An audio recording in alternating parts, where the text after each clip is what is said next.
Chantal Meignan, bonjour. Bonjour.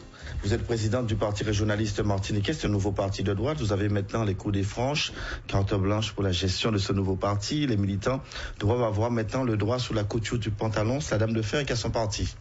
Pas du tout. D'abord, de droite, c'est excessif parce que je crois qu'il s'agit là d'un parti créé, non pas par Chantal Meignan, mais par un groupe convaincu de personnes qu'il est temps d'instaurer une rupture fondatrice. Je suis leader parce qu'il y a eu un vote démocratique à l'unanimité, mais tous ont été élus à l'unanimité, le secrétaire général ainsi que le trésorier.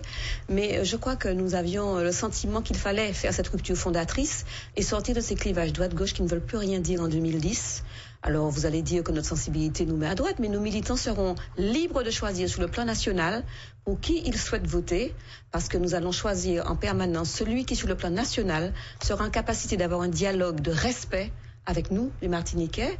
Nous avons simplement décidé qu'il était temps de montrer que nous voulions prendre nos responsabilités et mener un parti politique selon des stratégies qui nous conviennent et qui correspondent à notre électorat. Alors vous êtes complètement en rupture avec l'ancien concept de droite coloniale et capitaliste. Mais tout à fait. Lorsque nous refaisons l'histoire de la droite, et je l'ai toujours dit, c'est un héritage que je n'accepte pas.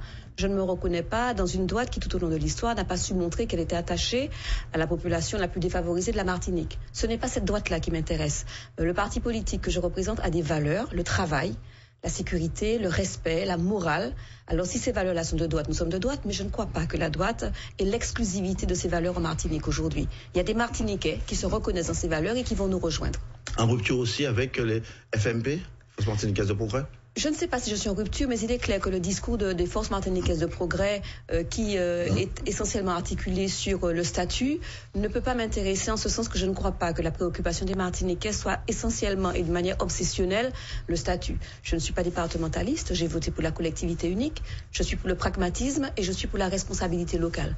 Alors, une fois de plus, si on appelle ça rupture, alors il s'agit d'une rupture fondatrice. Je crois qu'en 2010, les générations nouvelles attendent de nous du pragmatisme, de l'efficacité pour répondre aux misères, aux souffrances de la vie quotidienne des Martiniquais. Mais il n'est pas si loin le temps où vous disiez ne pas se mettre en marge des partis politiques. Quand vous étiez au FMP, il fallait rester dans la lignée. Pourquoi cette coupure, cette cassure maintenant? Parce que nous avons joué le jeu. Je souhaitais montrer que les nouvelles générations qui arrivent ne s'inscrivent pas nécessairement toujours en porte-à-faux par rapport à un désir d'unité. Je crois qu'il y avait une grande nostalgie sur le désir d'une liste unique de droite, un désir d'unité que nous avons ressenti. Nous avons joué le jeu, mais très tôt, nous avons compris que c'était une entreprise vouée à l'échec, parce que précisément ce discours, ce nouveau discours, nous ne l'avons pas entendu. Et nous avons fait campagne sans entendre ce que nous avions envie de défendre. Aujourd'hui, après la campagne, nous prenons nos responsabilités et nous allons pouvoir rendre audible ce discours de droite auquel nous croyons, enfin droite. Je dis toujours avec des guillemets, car je le répète, je ne crois pas que les modèles européens soient applicables à la Martinique, qui est un pays post-colonial. Donc la droite et la gauche européenne ne nous conviennent pas. Nous décidons aujourd'hui de faire un parti dans lequel des Martiniquais qui ont des valeurs peuvent se retrouver. Valeurs communes, je l'ai dit, le travail, l'effort, la récompense, la morale, et puis une certaine forme de vertu. Parce que franchement, je suis allée au match samedi, eh bien écoutez... Quel match au match de mon équipe, l'Athletic Club du Vieux-Après, et on a gagné. Mais en même temps, dans les tribunes, qu'est-ce que je constate? Que dans les tribunes, eh bien, il y a des enfants de 4, 5, 6 ans, et que dans le même espace, il y a des jurons, il y a de la drogue, et tout le monde trouve ça normal. Et je crois qu'aujourd'hui, nous nous sommes trompés de route. En Martinique, nous nous sommes trompés de route. Il est temps que les Martiniquais s'arrêtent 2 secondes, et qu'ensemble on se dise, est-ce que c'est vraiment ce que nous voulons léguer à nos enfants? Est-ce que c'est vraiment nous, les Martiniquais? Quelle est notre identité? Et je souhaite vraiment que les médias nous aident à poser ces problèmes sur la table et à ouvrir de grands débats sur notre identité. Alors, vous avez donc quitté l'UMP. Certaines personnes ont aussi quitté l'UMP à cause de vous. Vous avez tué politiquement Jean-Claude Granier, François Rosette. Maintenant, vous devez apprendre à gérer un parti. Oui, je ne crois avoir tué personne. Je crois que les gens, les gens se sont démarqués et ils se sont inscrits dans ce qu'ils sont. Je veux dire, on peut pas à la fois prendre une position le 10 janvier, avoir une position totalement différente le 24 janvier, être dans un parti départementaliste et se dire finalement anti-français. J'ai entendu les propos les plus déconcertants, voire les plus aberrants. Ce n'est pas ma logique. Je crois que depuis que je suis arrivée, j'ai toujours dit, je n'ai jamais caché que j'étais une progressiste de droite et que j'entendais bien insuffire insufflé à la politique à laquelle je croyais un nouvel élan. Donc aujourd'hui, apprendre à gérer un parti, je rappelle que c'est le secrétaire général qui dirige le parti. Moi, je le préside et je donne la ligne politique de ce parti parce que je crois être effectivement quelqu'un qui pense la politique et qui essaie de comprendre les stratégies politiques à mettre en place qui puissent satisfaire les attentes de l'électorat. Parce qu'on ne vient pas en politique pour venir en politique, surtout à mon âge. Je ne vais pas faire une carrière politique maintenant, mais j'espère bien insuffler, en tout cas au débat politique, quelque chose de neuf, une forme d'insolence, mais qui est la seule façon de s'en sortir. Il faut aujourd'hui que nous nous posions les questions. Sinon, nous sommes dans une mondialisation qui nous détruit. Nous sommes dans un grand mouvement caribéen qui nous englobe, qui nous engloutit, je vais dire, parce que je ne suis pas sûre qu'aujourd'hui, les Martiniquais savent très bien ce qui est leur spécificité martiniquaise dans la Caraïbe. Nous sommes dans des comportements mimétiques. Et c'est quand même un peu dommage. À 2 reprises, dans cet entretien, vous avez parlé de vraie droite en Martinique. C'est quoi la vraie droite en Martinique pour vous? Mais justement, je ne crois plus dans ces mots-là, droite-gauche. Je ne sais pas ce que c'est que la vraie droite. Je crois qu'il y a des partis aujourd'hui qui doivent correspondre aux attentes de l'électorat, qui leur demandent de sortir des postures politiciennes, des clivages artificiels droite-gauche. Dans un pays comme le nôtre, franchement, est-ce que vous croyez qu'on peut s'en sortir sans le développement économique, sans la multiplication de l'entreprise? Et en même temps, nous ne voulons pas d'un capitalisme spéculatif qui soit injuste, notamment envers les plus défavorisés. Donc nous sommes obligés aujourd'hui d'inventer un capitalisme d'entreprise et de nous penser non pas en tant qu'éternellement salariés en grève contre les gros patrons qui nous pressent. Ce sont des discours totalement démodés. Aujourd'hui, une marchande de pistaches est un chef d'entreprise. Et il faut le faire savoir.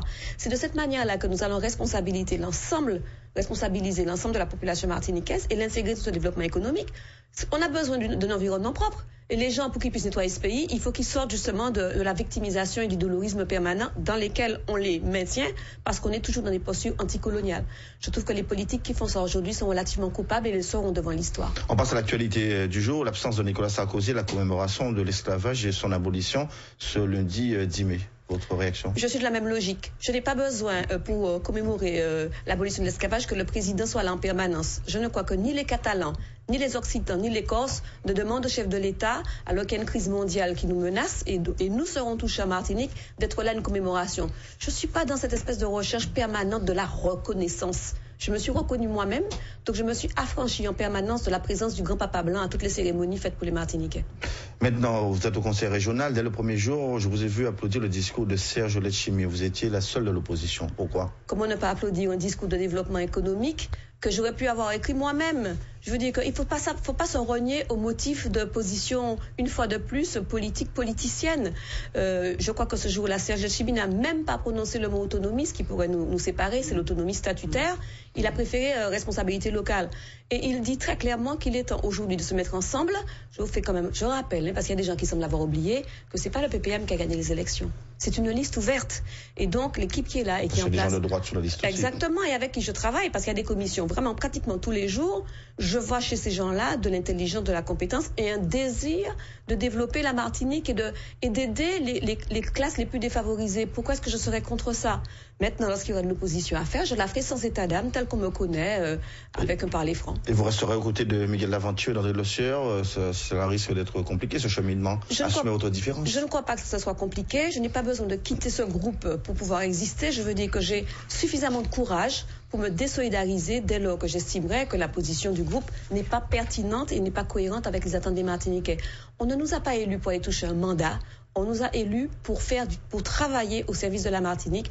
Et la Martinique aujourd'hui, je suis donc dans la commission affaires économiques. Et donc je sais très bien que les entreprises sont très fragilisées, sont très menacées. Moi, je suis à la région pour travailler. Et j'espère bien travailler le plus efficacement possible pendant 4 ans et après on fera tirer bilan. Rapidement, les prochaines cantonales, pas les cantonales partielles, les prochaines cantonales. C'est le mars 2011. Bien sûr, je suis candidate, comme toujours, parce que je considère qu'en permanence, il faut proposer, lorsque ça ne marche pas, il faut dire, eh bien, écoutez, on a été patient, on a attendu, ça ne marche pas. Dans le canton où j'irai, c'est celui du Verpré, ça ne marche pas. Nous sommes dans l'oubli, alors qu'on aurait pu avoir un écoquartier extrêmement performatif. Au Verpré, on est très abandonné, donc évidemment, j'irai aux élections. Merci Chantal Maignan. Merci. Politics.